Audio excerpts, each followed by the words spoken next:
Hello, good morning. So ngayon po, tuturuan ko po kayo paano magbayad ng bills payment sa ating water po.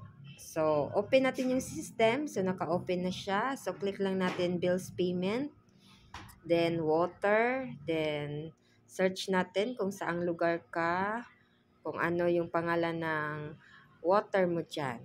So, ayan. So, Maynilad. Ayan. So, account number. So, enter natin yung account number. Type natin dito.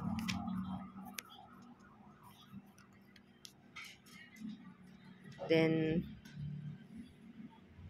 account name.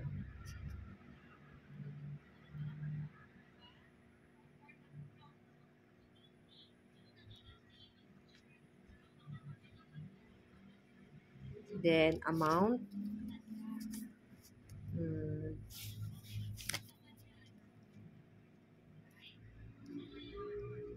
Then, click natin proceed. So, make sure na tama yung ating account number.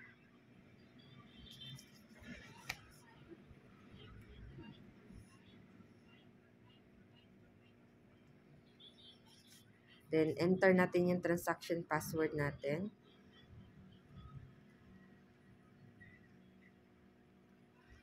Then, click natin proceed.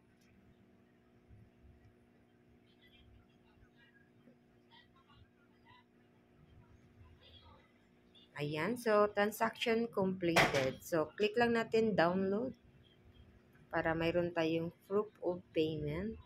Then, tap here to return home.